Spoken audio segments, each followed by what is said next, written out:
তাড়িয়ে দেওয়া হয়েছে। নবীজি মদিনা থেকে মক্কায় প্রবেশ করলেন, আর মক্কাতে প্রবেশ করার পরে নবীজি বললেন, লা তাসরিবা আলাইকুমুল ইয়াউম, আমি নবী মুহাম্মদুর রাসূলুল্লাহ তোমাদেরকে সাধারণ ক্ষমা ঘোষণা করলাম। যদি ভালোবাসার দিবস যদি পালন করতে হয়, গোটা পৃথিবীর মানুষকে এই দিবসটা পালন করার দরকার আছে না? যদি ভালোবাসা দিবস পালন করেন, নবীজির ওই দিবসকে ভালোবাসেন, কারণ এই দিনে নবীজি অসংখ্য কাফেরদেরকে, এমনকি আবু জেহেলের ছেলেকে নবীজি সেদিন ক্ষমা করে দিয়েছিলেন, আবু সুফিয়ানকে নবীজি ক্ষমা করে দিয়েছিলেন, হিন্দাকে নবীজি ক্ষমা করে দিয়েছিলেন। পৃথিবীতে ভালোবাসার নজির এ মক্কা বিজয়ের দিনের মতো আর হতে পারে না। কথা বলো ঠিক কিনা? অথচ কোন সাধু ভ্যালেন্টাইন, এক খ্রিস্টান ধর্মযাজকের দিবসটাকে আপনি আমি পালন করতেছি। মুসলমান, আল্লাহ যেখানে নিজে বলেছেন তোমরা নবীজিকে ভালোবাসো, আমি আল্লাহকে যদি পেতে চাও আমার রাসূলকে ভালোবাসো। ঘোষণাটা কার? ইফ ইউ লাভ ইউ আল্লাহ, যদি তুমি আল্লাহকে ভালোবাসতে চাও তোমরা আমার নবীকে ভালোবাসো। তাহলে ভালোবাসা দিবস পালন করতে হবে শুধু নবীজির জন্য। কার জন্য? বিশেষ একদিন, বিশেষ দিনে ভালোবাসা, এটা প্রাণীদের ভিতরে, মানুষের ভিতরে নাই। কথা কোন ঠিক কিনা? মুসলমান, দেখবেন কাতি মাস আসলে কুত্তারা ভালোবাসা করে, আছে না নাই? ওরা বিশেষ মাস আসলে শুধু ওরা প্রেম ভালোবাসা করে। কাতি মাস আসলে দেখবেন রাস্তায় জোড়ায় জোড়ায় লেগে থাকে। আবার আমার বাংলাদেশে বিভিন্ন পার্কে গেলে অনেক তরুণ তরুণী জোড়ায় জোড়ায় বসে, আছে না নাই? রমনা পার্কের গাছের গোড়ায়, রমনা পার্কের গাছের গোড়ায় বসছে ওরা জোড়ায় জোড়ায়, মানুষ না পশু যাই না চেনা। কথা ঠিক না? মানুষ নয়, এটা হলো কুকুররা। কুকুর জানোয়ার যারা প্রাণী আছে ওদের মধ্যে লজ্জা না, এর জন্য ওরা রাস্তায় জোড়ায় জোড়ায় থাকে। কিন্তু মানুষ আশরাফুল মাখলুকাত তো রাস্তায় জোড়ায় জোড়ায় থাকতে পারে? তাহলে 14 ফেব্রুয়ারি এটা ভালোবাসার দিবস, এটা হলো কাতি মাসা কুত্তা দিবস। এটা কি? তাহলে আমি একটু বলে আপনারা আমার সাথে বলেন, 14 ফেব্রুয়ারি কাতি মাসা কুত্তা দিবস বলেন। 14 ফেব্রুয়ারি, হ্যাঁ, এটা হলো কাতি মাসা কুত্তা দিবস। এটা মুসলমানদের নয়, কারণ একটা দিন ভালোবাসে না, মুসলমানরা ভালোবাসে 365 দিন। চিল্লায় কোন ঠিক না?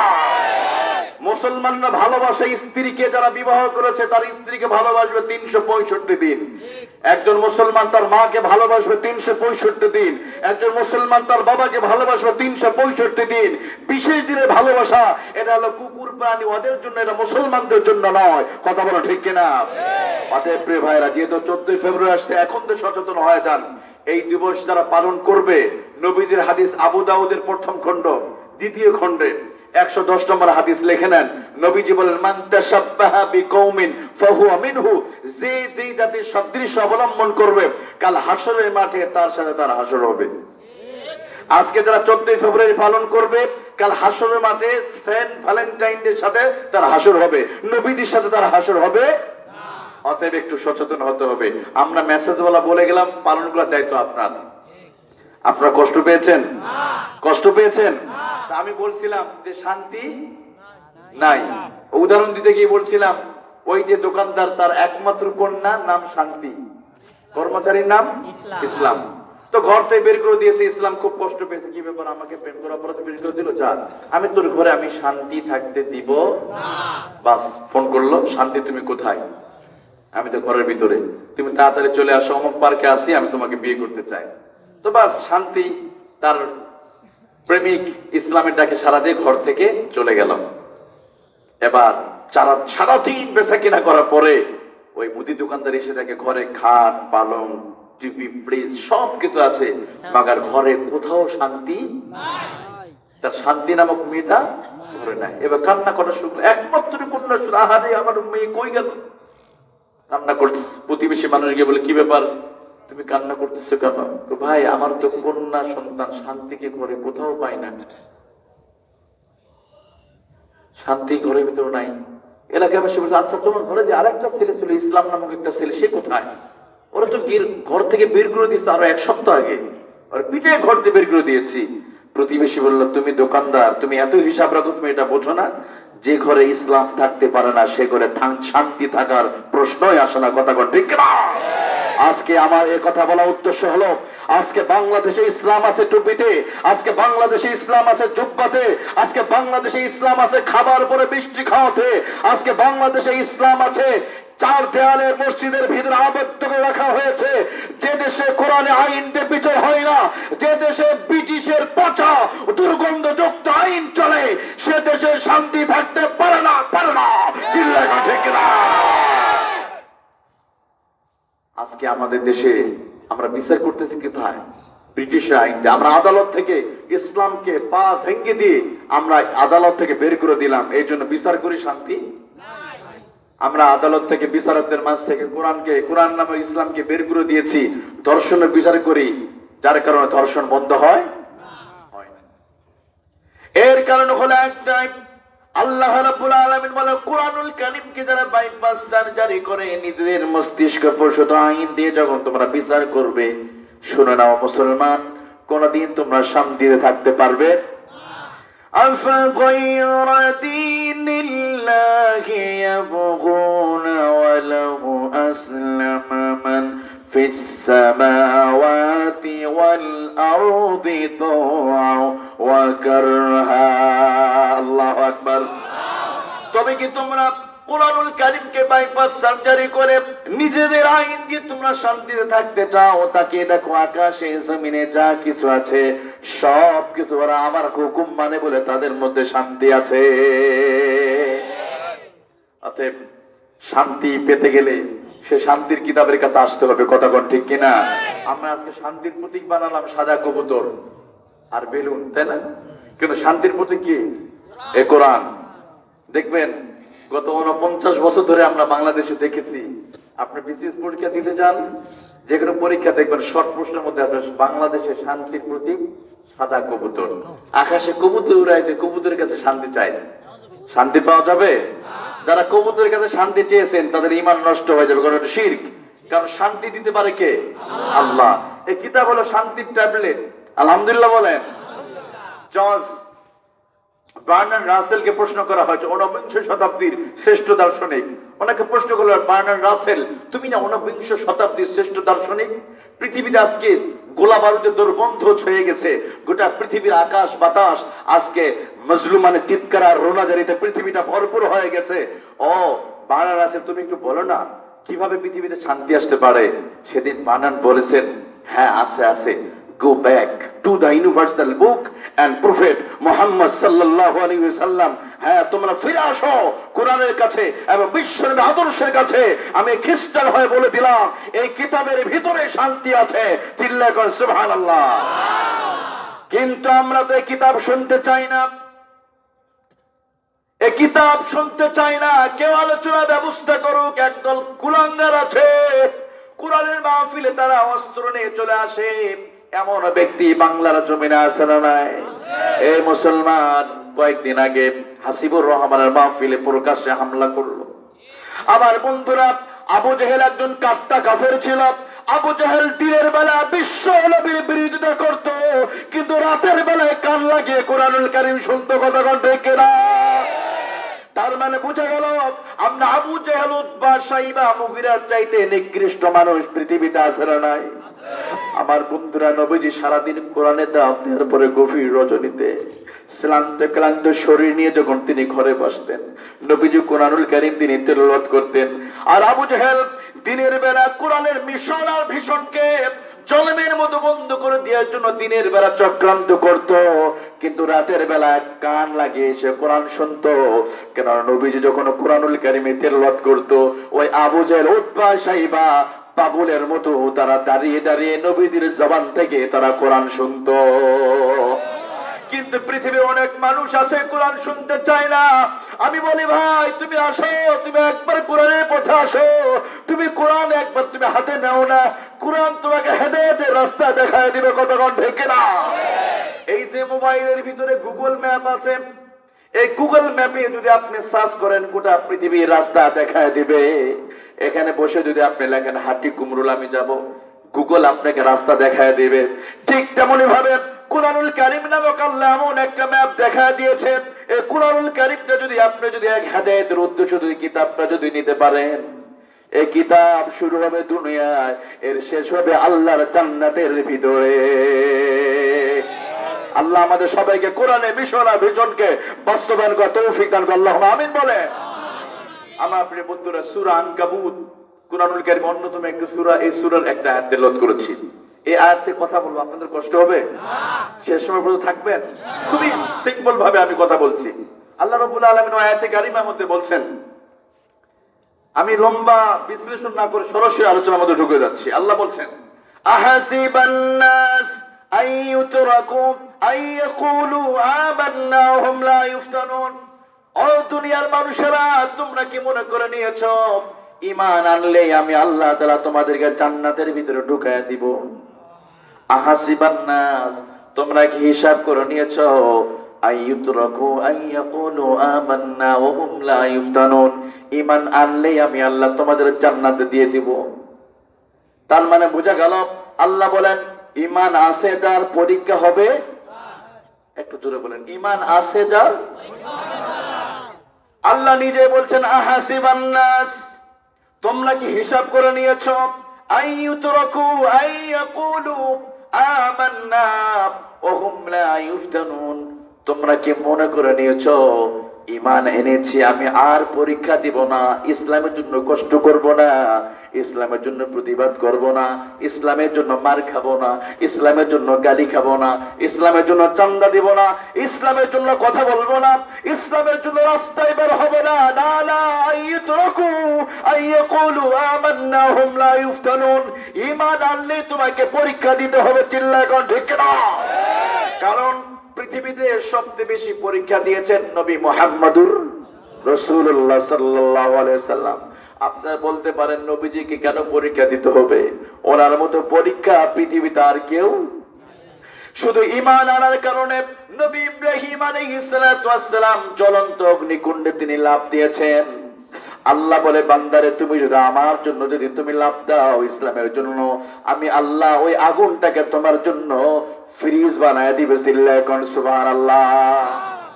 তার মানে প্রথম আয়াত দ্বারা বুঝলাম ঈমান আছে যার পরীক্ষা হবে না। আমরা কি খুব পরীক্ষা দিয়েছি? এখন হয়তো বল, হুজুর আমাদের পরীক্ষা দিতে হবে কেন? ঈমান আনলে তো পরীক্ষা কেন দিতে হবে? আচ্ছা, আপনার কাছে খুব দামি একটু সম্পদ থাকে, এখানে হীরামণি মুক্তা, ধরেন আপনার কাছে এটা বাংলাদেশের আইন অনুযায়ী এটা প্রাকৃতিক খনিজ পদার্থ, এটা কারো কাছে থাকলে রাষ্ট্র এটা সংরক্ষণ করে নেবে।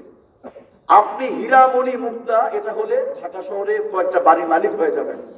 সামান্য একটা হীরামণি মুক্তার এতটা দাম হওয়ার কারণে এই জন্য নিজের জীবন দিয়ে আপনি মাটিতে গর্ত করে হলে আপনি সেভ করবেন, তাই না?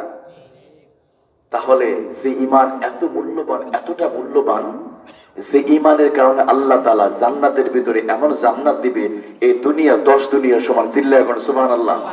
তাহলে ওই ঈমানটাকে হেফাজত করার দরকার আছে না নাই? এই জন্য ঈমানকে ইবলিস মাঝে মধ্যে চুরি করার চেষ্টা করবে। ইবলিস মাঝে মধ্যে চুরি করবে, কারণ আপনি সবচেয়ে দামি জিনিস আপনার ভিতরে আছে। সুবহানাল্লাহ বলেন। আর যার ভিতরে দামি জিনিস আছে তার পরীক্ষাটাও মারাত্মক।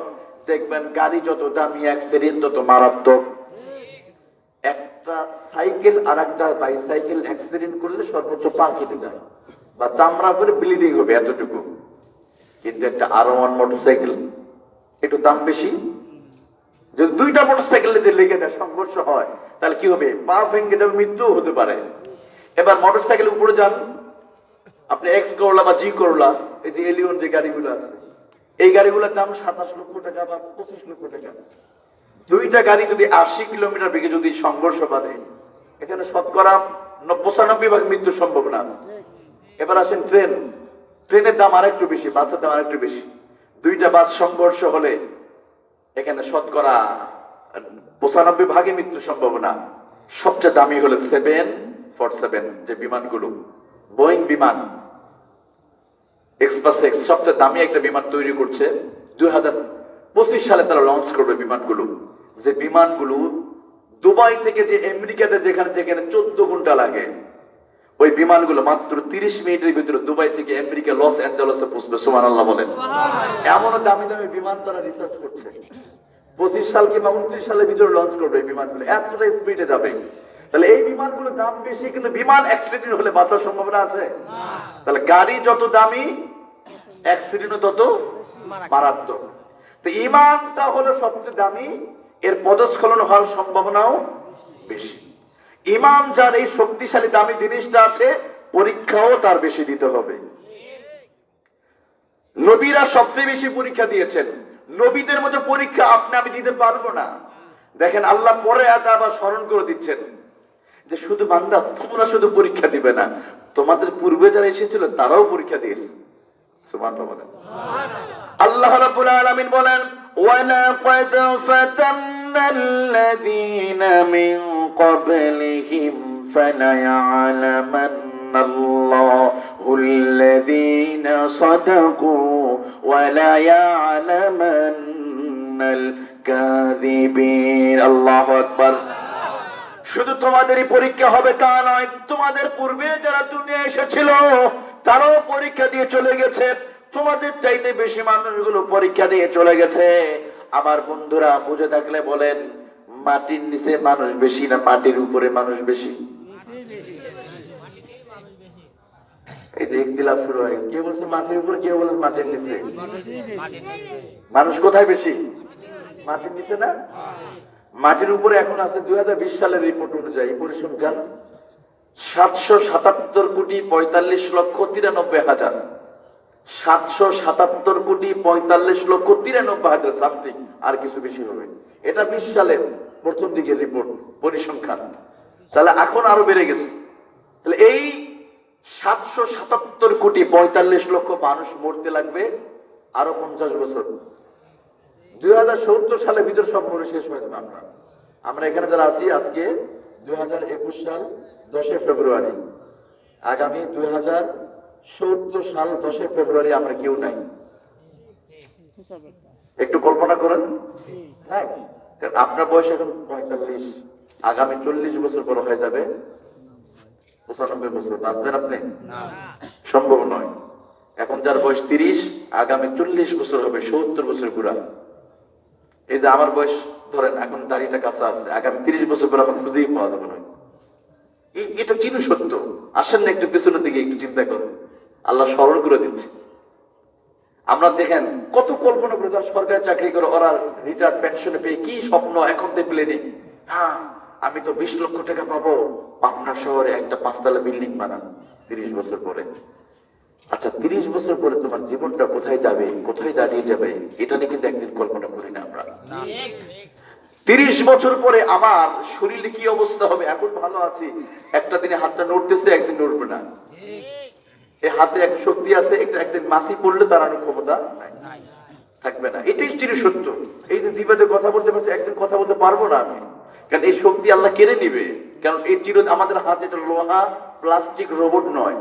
লোহা প্লাস্টিক রোবট হলে এটা হয়তো একটা ভিন্ন বিষয়, তার লোহা কিন্তু হয়ে যায়, মাটির নিচের আগে লোহা হয়ে যাবে। তাহলে আল্লাহ বলছেন, ওয়ালাকাদ ফাতান্নাল্লাযীনা মিন ক্বাবলিহিম, তোমাদের পূর্বে যারা এসেছিল, তার মানে মাটির নিচে এখন যারা আছে, ওরা পরীক্ষা দিয়েছে। সুবহানাল্লাহ বলেন। সাইয়েদনা আদম আলাইহিস সালাম থেকে আজকে দিন পর্যন্ত মাটির নিচে আমাদের যারা সবাই চলে গেছে, ওদের সংখ্যা কোটি কোটি কোটি কোটি, আমরা কেউ বলতে পারবো না। আল্লাহ বলেন, ওরা সবাই পরীক্ষা দিয়েছে, তোমাদেরও পরীক্ষা দেওয়া লাগবে। তবে হ্যাঁ, আর যারা পরীক্ষা দিবে, পরীক্ষা যত বড় পুরস্কার তত। আর যারা বলে পরীক্ষা যত বড়, ক্লাস 10 পরীক্ষা আর বিসিএস ক্যাডারের পরীক্ষা এক নয়।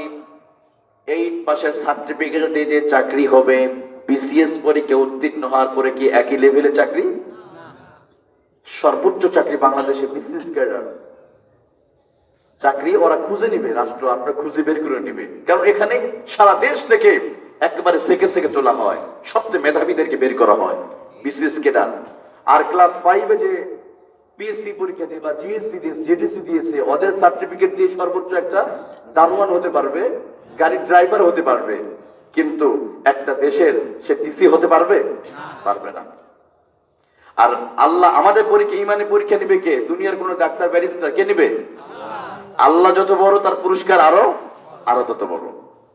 আল্লাহ রাব্বুল আলামিন বলে, বান্দারে শুনে রেখে দাও, পরীক্ষা যত বড় পুরস্কার তত বড়। শুধু তাই নয়, এই পরীক্ষা দেওয়ার কারণে তোমাদের পূর্বে যারা মাটির নিচে চলে গেছে, হযরত বেলাল কালো চামড়ার মানুষ, মদিনার বাজারে যার মাত্র 1 দিরহাম দাম ছিল। মদিনার বাজারে হযরত বেলাল এতই কালো ছিল, এতই কালো, বেলালকে কেউ ক্রয় করতে চাইতো না, মাত্র 1 দিরহাম দাম ছিল। কিন্তু বেলাল ইমানের পরীক্ষায় উত্তীর্ণ হওয়ার পরে আল্লাহ রাব্বুল আলামিন বেলালের মর্যাদা এতটাই দাম বাড়িয়ে দিলেন, এতটা দাম বাড়িয়ে দিলেন, বেলাল আযান না দিলে সুবে সাদিক হতো না।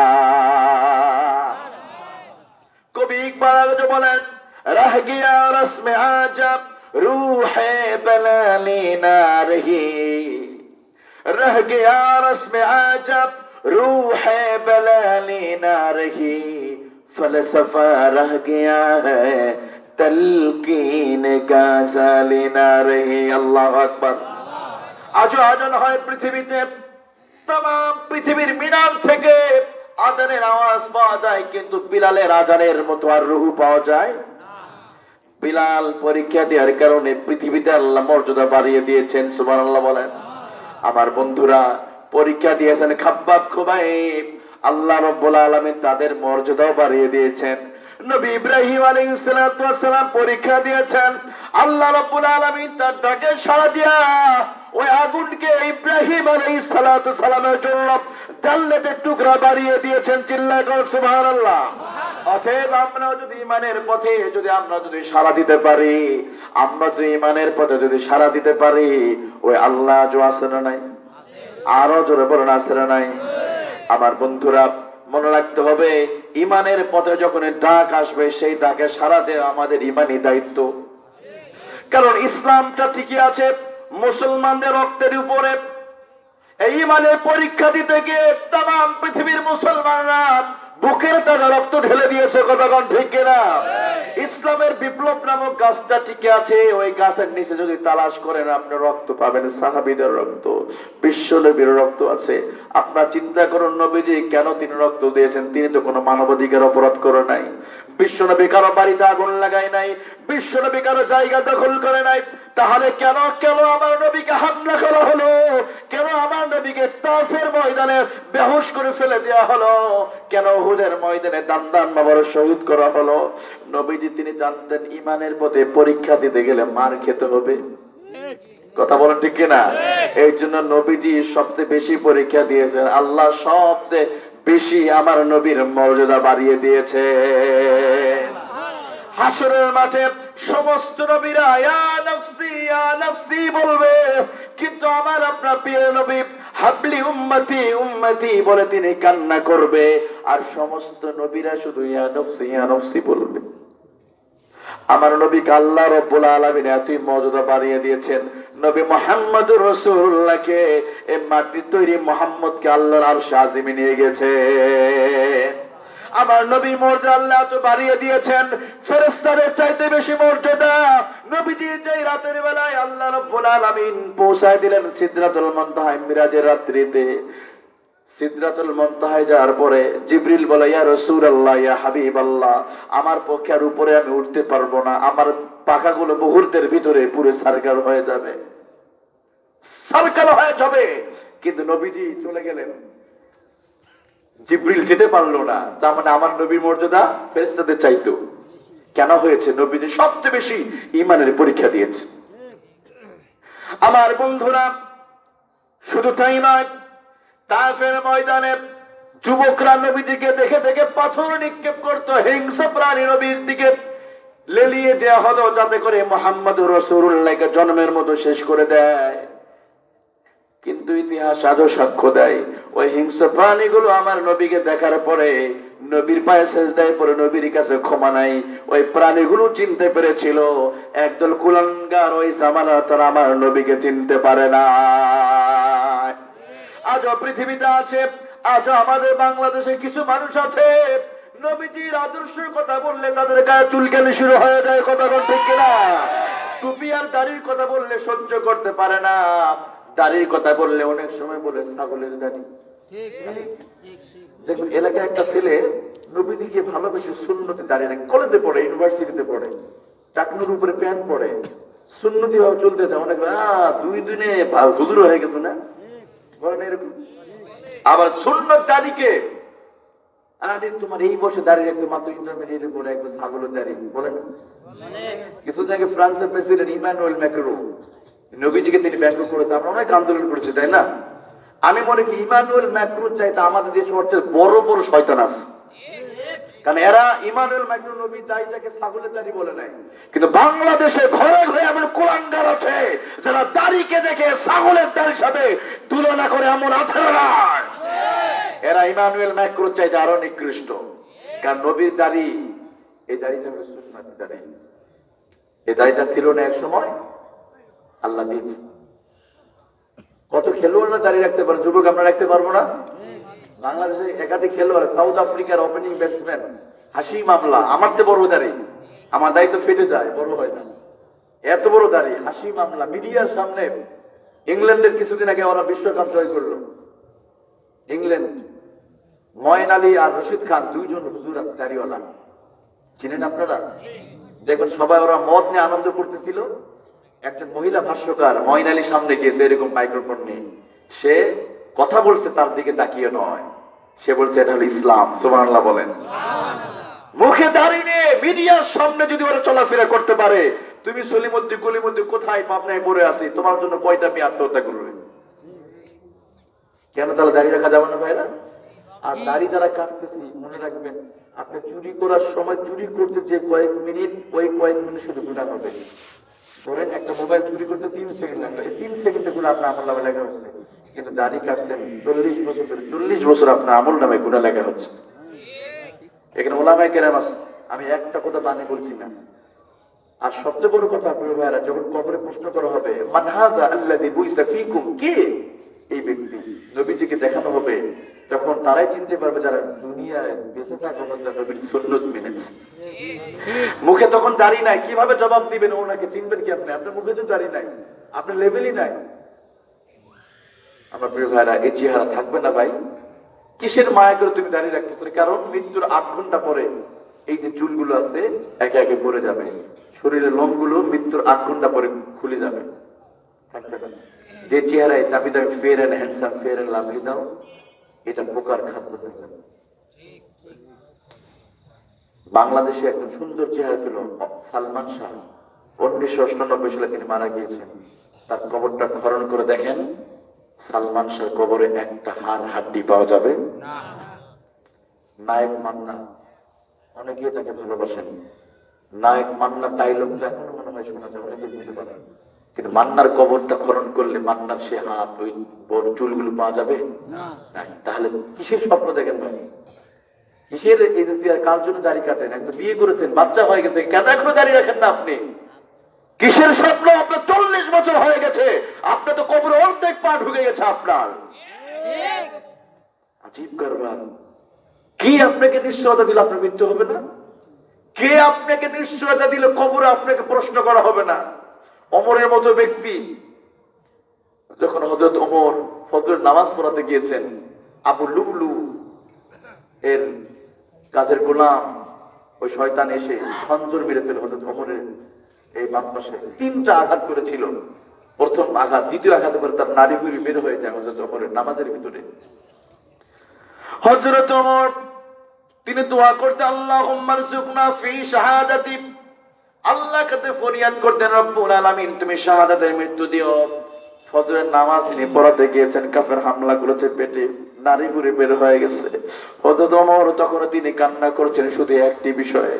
ওমর তখন গাছের পাতার দিকে তাকিয়ে আফসোস করে, ইয়া ওয়াইলাতা লাইতানি কুনতু ওয়ারাকা, হায় আফসোস, আমি যদি গাছের পাতা যদি হতাম, আমি যদি মানুষ না হয়, ওমর না হয়, যদি গাছের পাতা হতাম, ওই কবরে আমার কোনো প্রশ্ন করা হতো না, কবরে আমাকে প্রশ্ন করা হতো না, কবরে আমারে জিজ্ঞেস করা লাগতো না, কারণ গাছের পাতার কোনো হিসাব আছে?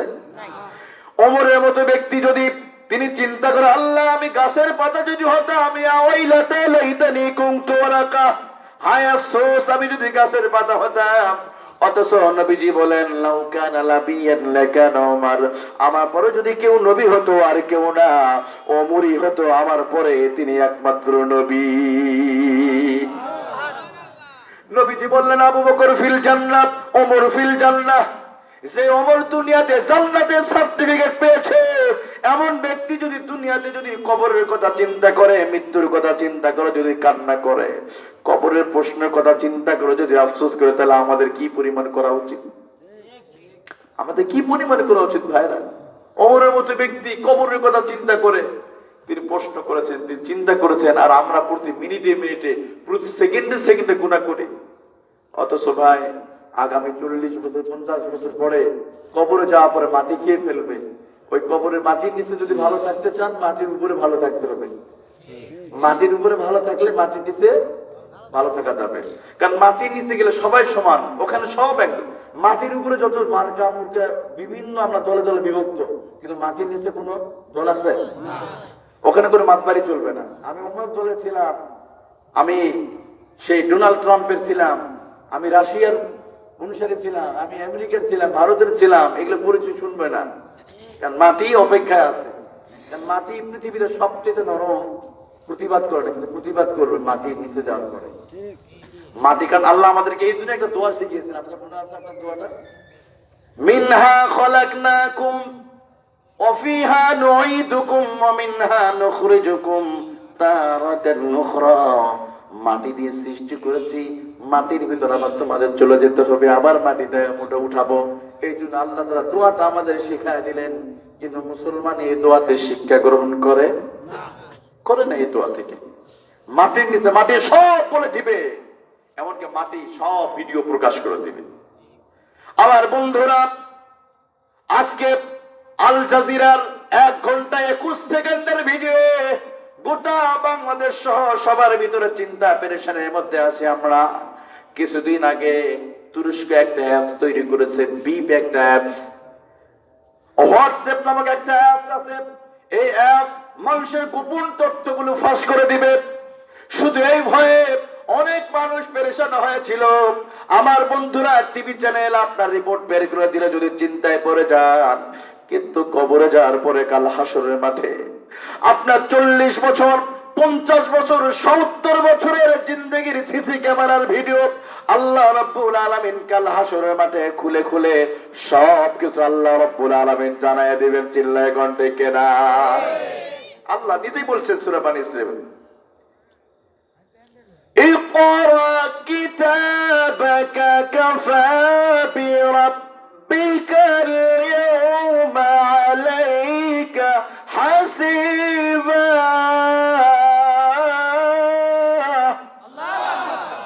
اقرأ كتابك read it।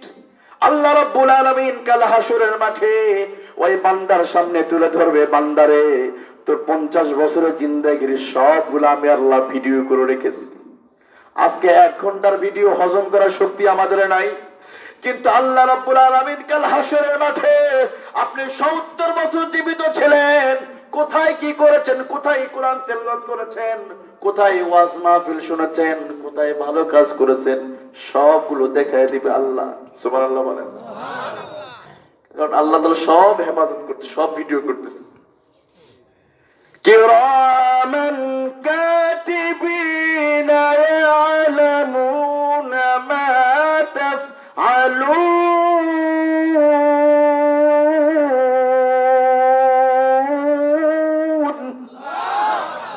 কিরামান কাতিবিন, দুনিয়ার ক্যামেরাগুলো শুধু সামনের দিক দিয়ে ভিডিও হয়, পিছনের দিক দিয়ে হয় না।